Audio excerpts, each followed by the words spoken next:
لوين رايحين؟ بكل نهاية أسبوع بنصير ندور على أماكن نروح عليها، وبصير أكتر سؤال بنسأل لوين رايحين؟ عروض موسيقية، أفلام، مطاعم، أو ممكن كمان عروض مسرح. طيب اليوم رايحين على عرض مسرحي مميز، أولا من خلال الممثلين، وكمان مميز إنه عرض ارتجالي واسمه إمبروجال.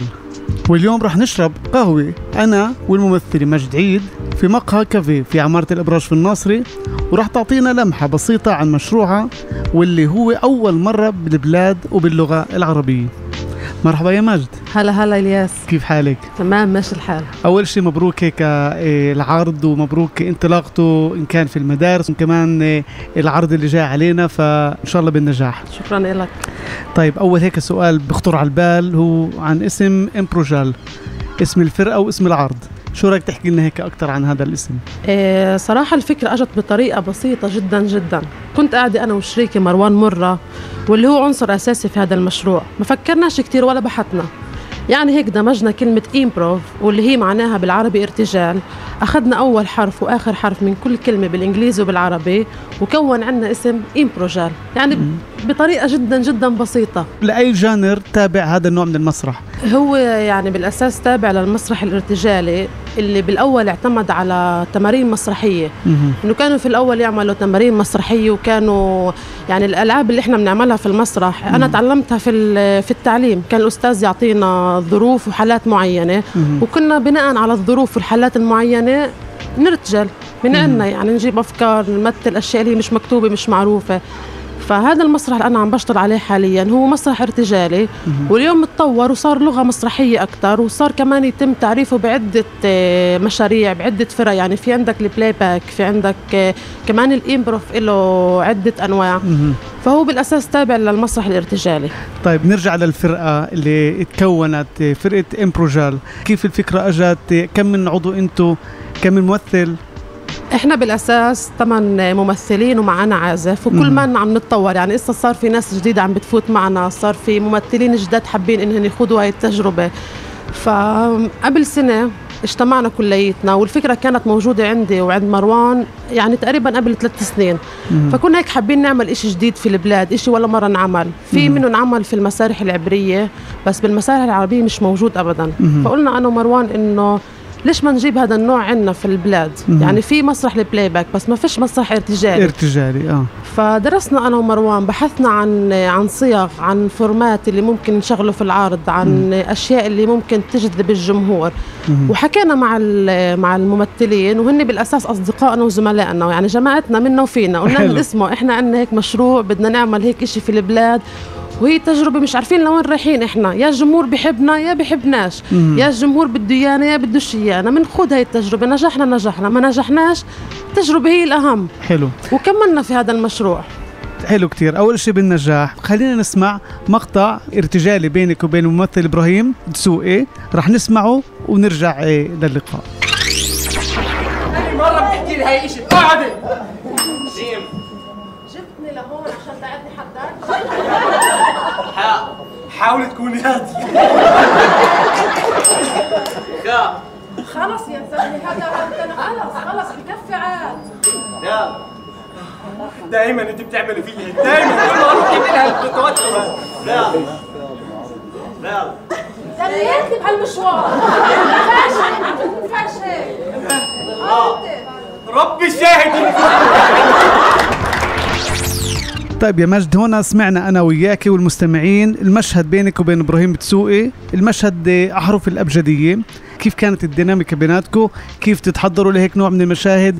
كيف تفاعل الجمهور بيكون معكم؟ احكي لي أكتر عن هاي التجربة. المشهد هو عبارة عن فورمات أو لعبة اللي احنا بنسميها الأحرف الأبجدية.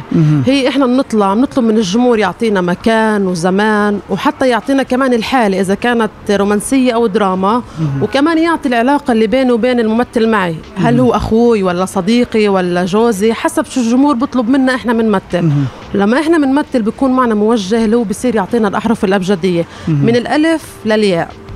فإحنا يعني بنحضر لهيك مشهد من خلال التمارين، نتمرن عليها أكتر، يعني عشان كمان نلقط الأشياء ويصير في عنا سرعة بديهة للأحرف. طيب بما أنك حكيت عن الارتجالية وعن سرعة البديهة، يعني ما صارش معك ولا مرة أنت أو حدا من الممثلين بعرض معين إنه ما كانش في سرعة بديهة؟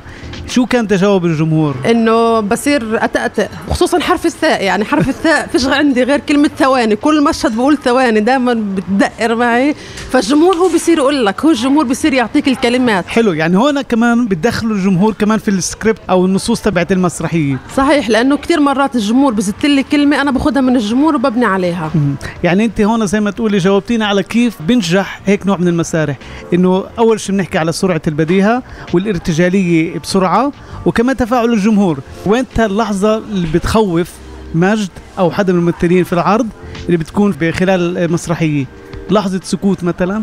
يمكن اللحظة اللي أنا والشريك تبعي بنفهمش على بعض إحنا وين رايحين. وبتصير مرات يعني في ممثلين اللي بشتغل معهم بيكون التواصل بيني وبينهم قوي، بس مرات بيطلع لي ممثل التواصل بينه وبينه قليل. يعني لازم يكون في علاقة مع الشريك اللي أنت عم تمثل معه من ناحية كيمياء، يكون يفهم عليك.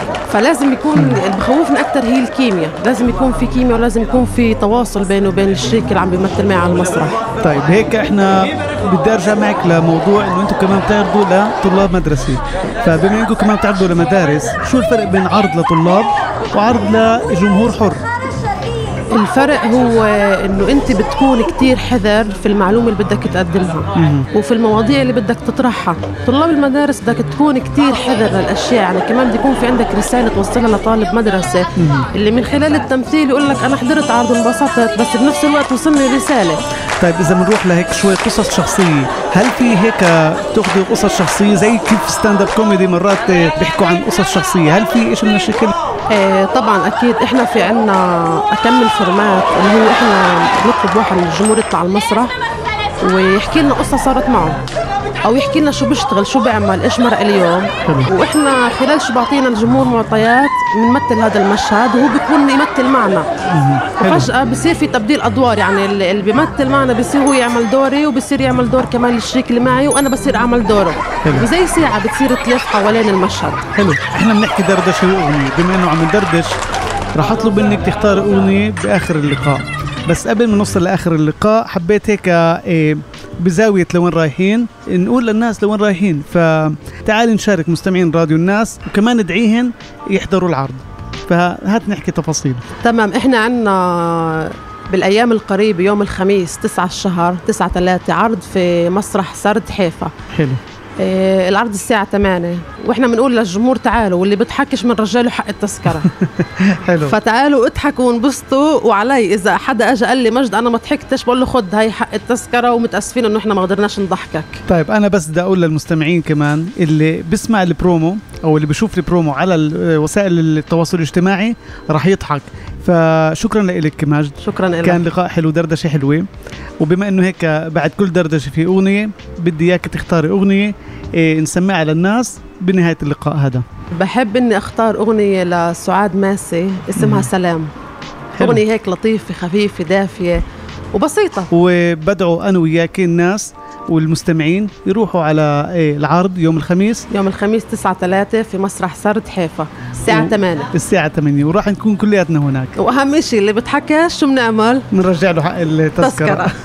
شكرا مال. شكرا لك الياس. سلام وانا حمشي من سكات وبودع املي فيك، يا حلمي بسرعة فات لما تعشمت بيك، جاية بسلم عليك ودعني باهتمام. سلام أنا تقريبا مشيت أشوف وشك بخير، أنا تقريبا نسيت ومن فرقك من كتير، بعد لقانا الأخير مش بستطعم كلام. يا سنين عمري وبقيتها إلا أنا ما عشتهاش، يا قصة جيت قريتها فجأة ما كملتهاش، يا حكاية ما ابتديتها نزل فصل الختام.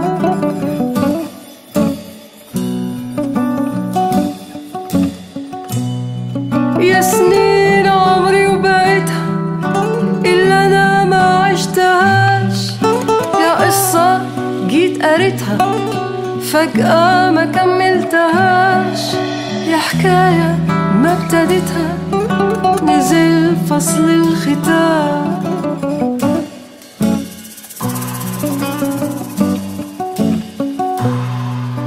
سلام انت وانا باختصار، بينا ما فيش اتفاق، جوانا فيه انكسار، برانا فيه كبرياء، مع اننا من الفراق ما احناش طالعين سلام.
فصل الختام.